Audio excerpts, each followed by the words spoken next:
I'm Sophie, 28, female, and for as long as I can remember, I've been treated like the forgotten daughter in my own family. I can remember, don't you dare. You're not going to try to steal your sister's credit, my mom yelled, her voice echoing through the living room. I sat there, stunned, my face burning with rage. It was Christmas Eve at my parents' house, just me, my sister Olivia, who was out getting candy, our parents, and my cousin Nina. The tree was lit up, the scent of pine and cinnamon filled the room, and yet all I could feel was the weight of their judgment crushing me.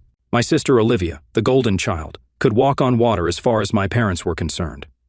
Meanwhile, I couldn't even breathe without them finding something to criticize. But this time, it wasn't just words. It was about the truth. Since July, I had been quietly sending my parents money every month to help with their bills, but Olivia had taken all the credit, and my parents believed her without question. When I finally tried to tell them the truth, my mom shut me down like I was some liar looking for attention. I didn't know what to say after that. My throat felt tight, and all the words I wanted to scream just stuck there. Nina, who had been sitting quietly in the corner, finally spoke up. "Wait a second," she said, her tone sharp enough to cut through the tension. "How do you even know Olivia's sending the money? Have you ever seen proof of it?" My parents looked at her like she had grown a second head. My dad waved his hand dismissively. Of course Olivia wouldn't lie about something like that. She's been the responsible one since day one. Responsible. That word felt like a slap to my face. I'd spent the last 6 months tightening my own budget just to help them out, skipping dinners out with friends and saying no to things I really wanted, all because I thought it was the right thing to do. But no matter what I did, Olivia always managed to swoop in and make me look like the selfish one. Just as I was about to respond, the front door opened, and Olivia waltzed in, a bag of candy swinging from her hand. "What's going on?" she asked, her voice annoyingly cheerful, as if she hadn't just walked into the middle of a storm. She took one look at my mom's flushed face and my clenched fists, and immediately put on her innocent act, tilting her head like she had no idea what was happening. "You need to explain to your sister," my mom said, pointing a shaky finger at me. "She's trying to claim she's been helping us financially when we all know it's been you." Olivia froze for a moment, her eyes darting to me, then to Nina, before putting on her most saccharine smile. "Oh, Mom," she said with a laugh, setting the candy on the counter. "I'm sure Sophie just misunderstood." She turned to me, her expression dripping with fake concern. "You know I've been handling this for months now. I didn't want to burden you with it." I stared at her, absolutely floored by her audacity. "Misunderstood?" I said, my voice trembling. "I've been sending them money since July, every single month, and you knew that, Olivia. Don't you dare act like this was all a mix-up." Nina crossed her arms, glaring at Olivia. "Yeah, Olivia, care to explain why you've been so quiet about it all this time?" Olivia's fake smile faltered for just a second, but she recovered quickly, brushing her hair behind her ear like nothing had happened. "I don't know what you're talking about," she said, her voice dripping with condescension. "I've been helping out because, unlike you, I actually care about Mom and Dad's well-being." That was it. I felt something snap inside me. "Are you serious right now?" I shot back, standing up so fast my chair scraped loudly against the floor. "You've been letting them believe a lie for months, Olivia. You knew I was the one sending the money, but you just sat there and let them think it was you. Why? So you could play the hero?" Nina stepped in before things got even more heated. "Hold on," she said, raising her hand like a referee. "There's an easy way to settle this. Did Olivia ever actually show you proof that she was sending the money? Bank statements, screenshots, anything?" My parents exchanged awkward glances, and my mom stammered, "Well, no, but we didn't think we needed to. Olivia said she was doing it." Olivia whipped around to face Nina, her smile now replaced with a glare. "You're out of place here, Nina," she snapped, her voice sharp and defensive. "This is a family matter, and frankly, you don't know the first thing about what's been going on." Nina didn't back down. "Oh, I think I know enough," she shot back, her tone icy. "I've watched you bask in the praise for something you didn't even do, Olivia. You've been feeding them lies, and you know it." Olivia let out a sarcastic laugh, shaking her head. "You're unbelievable," she muttered, pulling out her phone. "Fine, if you want proof, here." She scrolled through her files, then held the screen up to my parents. "See, these are the receipts for the transfers I've been making every month like clockwork." My mom's face softened as she glanced at the PDFs, but I knew better. I stepped closer, my heart pounding. "Let me see those," I said, snatching the phone from her hand before she could protest. The receipts looked convincing, her name, the amounts, even the transaction IDs. But something about them felt off. I turned to Nina, who leaned over to look with me. "This is a lie," I exploded, my voice shaking the walls. The room went dead silent, but I couldn't stop. You faked these, Olivia. Don't act like you've been sending them money when you haven't sent a single dime. My chest heaved as I glared at her, daring her to deny it. I wasn't going to let her get away with this, not this time. Nina, who had been so sharp just moments ago, suddenly stepped back, looking uncomfortable. I don't know, maybe I went too far, she muttered, avoiding Olivia's glare. She wasn't going to take sides anymore, not with the tension this high. Olivia just smirked, holding her phone close to her chest like it was some kind of shield. Fine, I snapped, pulling out my own phone. You want proof? I'll show you my bank statements right now. My hands shook as I opened my banking app, only for the screen to freeze. No, I muttered under my breath, tapping furiously. It wasn't working. I closed it, reopened it, and tried again. Nothing. Come on, I hissed, panic rising in my chest. It's not working. How convenient, Olivia said smugly, her arms crossed. The one time you need to prove something, your phone just doesn't work. Sounds legit. Sophie, enough, my dad roared, standing up and towering over me. You've embarrassed yourself enough already. If you can't back up your story, you owe your sister an apology right now. His tone was cold, final. And if you don't, you can pack your things and leave. I'm not letting you ruin Christmas with your jealousy. I froze, feeling the weight of everyone's eyes on me. Apologize? For what? I spat, my voice cracking. For telling the truth? For being tired of living in her shadow? My dad just pointed to the door. You have 5 minutes to decide. I didn't wait. I grabbed my coat and walked out into the freezing night, slamming the door behind me. Tears blurred my vision as I made my way to my car. I had never felt so small, so lost. Christmas was supposed to be about family, but all I could feel was how little I belonged in mine. I drove aimlessly through the dark, my tears blurring the Christmas lights strung along the streets. My mind was racing, replaying the confrontation over and over. How could Olivia do this? How could my parents believe her without a second thought? I didn't even realize where I was going until I pulled into the parking lot of a 24-hour coffee shop. The bright lights inside felt oddly out of place against the stillness of the night. I grabbed my phone and slid into a booth, still trembling with anger and humiliation. My banking app stared back at me, useless. Every time I tried to log in, I got the same frustrating message.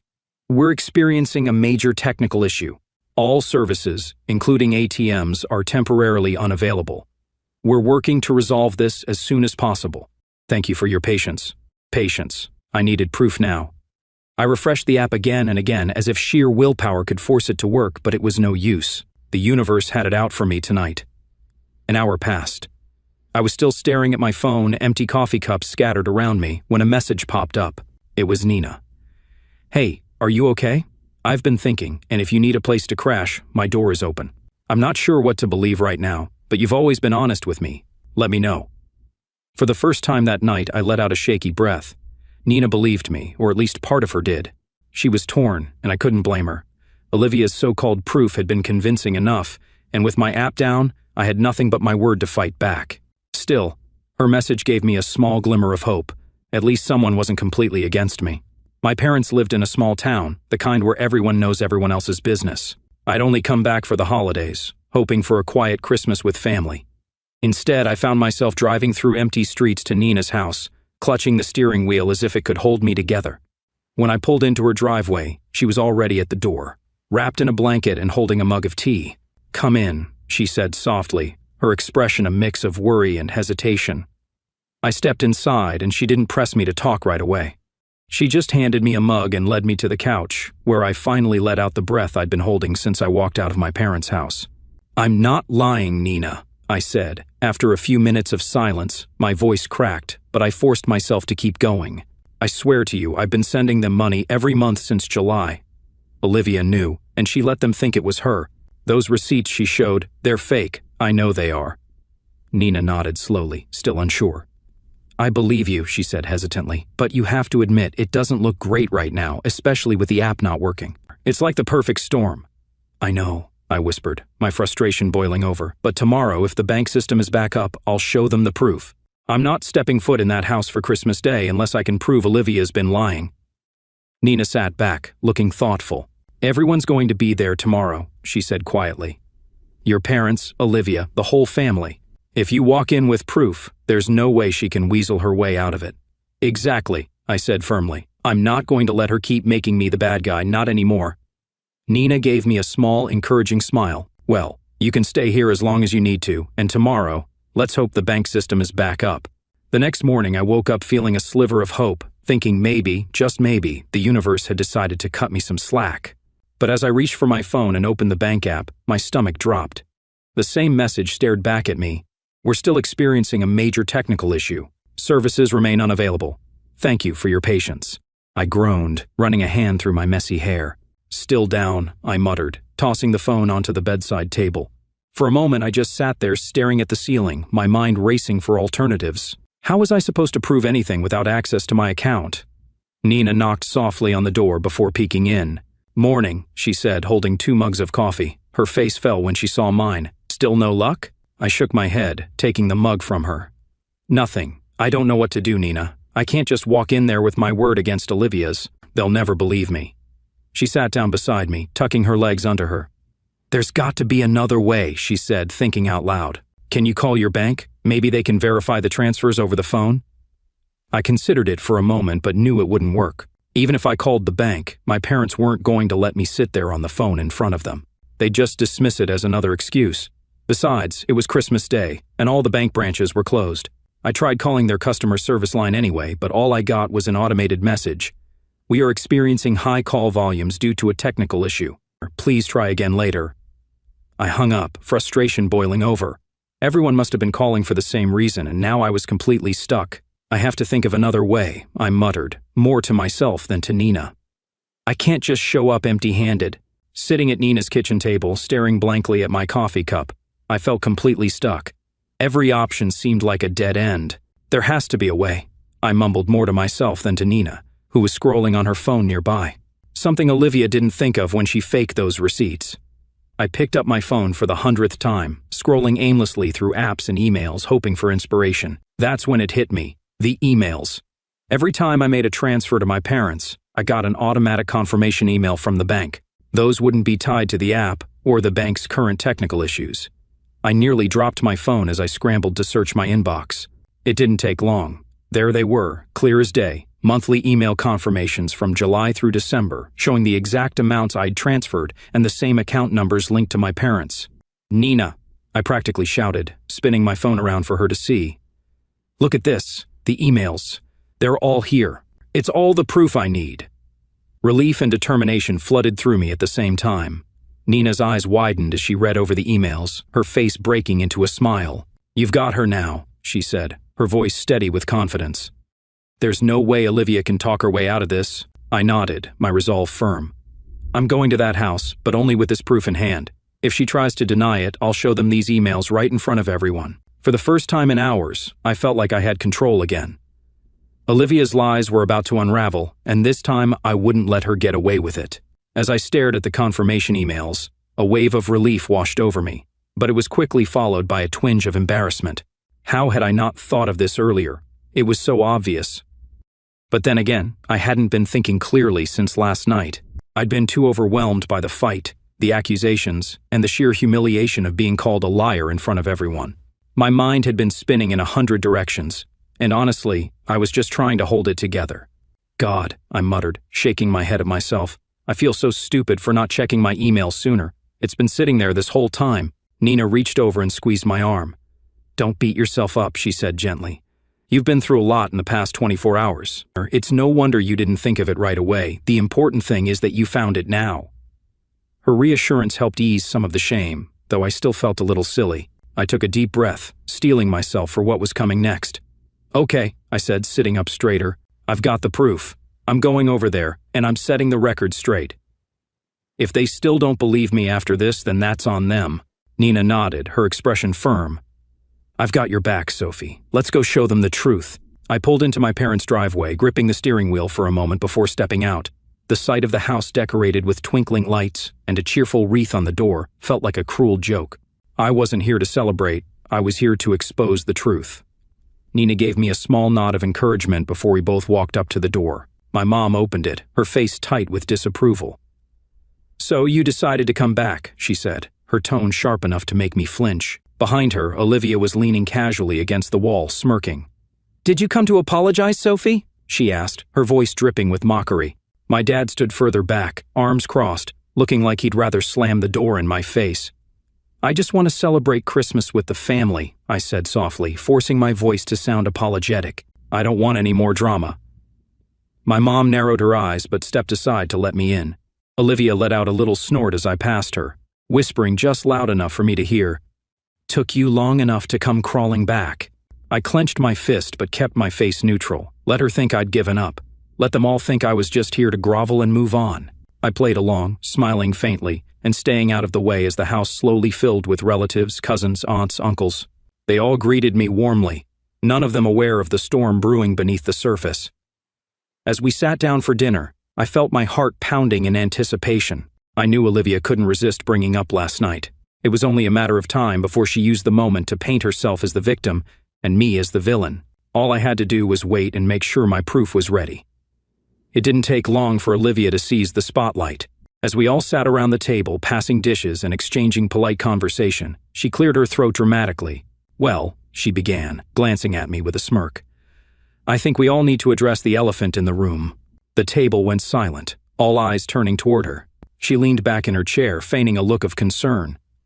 You know, last night was really tough for me, she said, her voice trembling just enough to seem genuine. I mean, I never thought Sophie could stoop so low as to accuse me of lying. It was honestly heartbreaking. My stomach twisted as whispers spread around the table. A few relatives were already glancing at me with disapproval, while others seemed too stunned to react. Olivia wasn't done. I've always tried to be there for this family, she continued, laying it on thick, sending money every month to help mom and dad, never asking for recognition. And for her to turn around and call me a liar in front of everyone, it's beyond hurtful. Her performance was flawless, tears threatening to spill, voice shaking just enough to sound sincere. My parents nodded along, my mom looking particularly wounded. You didn't deserve that, Olivia, she said, her voice firm. We've always known you were the responsible one. The room filled with murmurs of agreement, and I felt the weight of their judgment pressing down on me. My cousins and aunts stared at me like I was the worst person in the world. I gripped my phone under the table, my pulse pounding in my ears. I had waited for this moment, but now that it was here, the pressure was suffocating. I took a deep breath, steadying my hands under the table. As Olivia continued her act, when she finally paused, dabbing at her eyes with a napkin, I seized the moment. That's enough, I said, my voice calm but firm.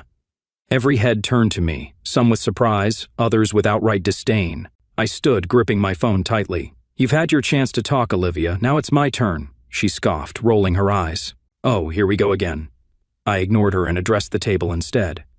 I've been sending mom and dad money every month since July. I don't use fancy speeches, and I don't ask for recognition. But when Olivia stood there last night claiming she was the one doing it, I couldn't stay quiet, and now I can prove it. I held up my phone, showing the email confirmations. I found these. These are my receipts. They come directly from my bank. They show every transfer I made to mom and dad's account, along with the exact dates and amounts. Olivia leaned back, smirking. Oh, please, she said, waving me off. Anyone can fake an email these days. You really expect everyone to believe that? My receipts came straight from the app. They're not fake, I shot back, my frustration boiling over. And if you're so confident, let's check the dates, Mom, Dad. Did you bother to check the transfer dates on Olivia's receipts last night? Because I'll bet they don't match mine.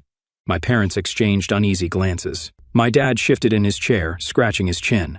We didn't check, he admitted. We just assumed. And we don't use the bank app on our phones. You just assumed she was telling the truth. I finished for him, my voice sharp. You trusted her without a second thought, but now you have a chance to see for yourselves. I crossed my arms, daring Olivia to interrupt. Let's go and check your ATM statements. They show the account numbers for every deposit. You don't need bank apps for that. Olivia's smirk faltered, but she quickly recovered. Fine, she snapped. Let them check. I have nothing to hide. My parents hesitated, clearly uncomfortable. It's Christmas, my mom said weakly. Do we really have to?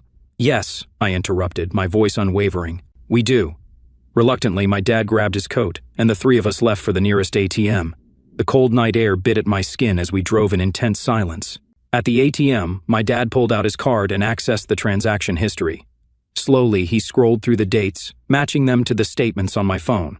The moment of truth came when he clicked into the details of a July deposit. It displayed the bank account number, and it matched mine. He checked August, September. Every single one lined up perfectly with the emails I'd shown them. My mom stared at the screen, her face pale. It's Sophie's account, she whispered, barely audible. Every one of these transfers came from Sophie. Olivia actually took the time to fake her statements just in case we would ask one day. When we pulled back into the driveway, the atmosphere in the car was thick with tension. My parents hadn't said a word the entire ride home, their faces a mix of shame and disbelief. As we walked into the house, the murmurs of conversation in the living room came to an abrupt halt. All eyes turned toward us, the weight of the situation pressing down on everyone. And then we saw Olivia. She was by the door, furiously throwing on her coat and clutching her purse. Her face was flushed, her confident smirk replaced by a panicked, guilty expression. "Olivia," my dad said firmly, stepping forward. "We checked the statements. Every transfer came from Sophie's account. You've been lying to us." The room erupted into hushed gasps. A few relatives exchanged awkward glances, clearly embarrassed to have believed her. One by one, they started gathering their things, mumbling hurried goodbyes as they shuffled toward the door. Olivia's facade finally cracked. She let out a bitter laugh, tears streaming down her face. "Fine," she snapped, spinning around to face us. "Yes, I lied, okay? Is that what you want to hear? I lied." She glared at me, her voice trembling with frustration. "You told me back in July that you didn't want a big deal made about sending them money, that you just wanted to help quietly, so I thought, what's the harm in letting them think it was me? They already see me as the responsible one anyway." Her words hit me like a punch to the gut. "I told you because I trusted you," I said, my voice shaking. "I thought maybe for once you'd support me. Instead, you used it to make yourself look good while I was left feeling invisible. Do you even realize how humiliating this has been for me?" Olivia's expression softened for a brief moment, but she quickly turned defensive again. "They were never going to believe you over me, Sophie," she said bitterly. I didn't think it would blow up like this." My mom stepped forward, her voice trembling. "Why, Olivia? Why would you do this? We would have been grateful to either of you for helping. There was no reason for this." Olivia didn't respond. She grabbed her keys and stormed out the door, slamming it behind her. The room was silent for a long moment, the weight of her actions sinking in. My parents turned to me, their faces filled with regret. "Sophie," my dad began, his voice heavy, "we owe you an apology, a huge one. We should have listened to you, but we didn't, and we're sorry." My mom nodded, tears streaming down her face. "We've treated you unfairly for so long, and this was inexcusable. I don't know if we can ever make it up to you, but we'll try, I promise." I stood there, taking in their words, unsure how to feel. Part of me wanted to forgive them, but another part still ached from years of being overlooked. "I appreciate the apology," I said finally, my voice quiet. "But this doesn't erase everything. It's going to take time." They nodded solemnly, and for the first time, I felt like they truly understood. The night ended quietly after that, with the house emptied of guests and the three of us sitting in the lingering aftermath. It wasn't the Christmas I had hoped for, but at least for once, the truth was out, and I wasn't the bad guy anymore.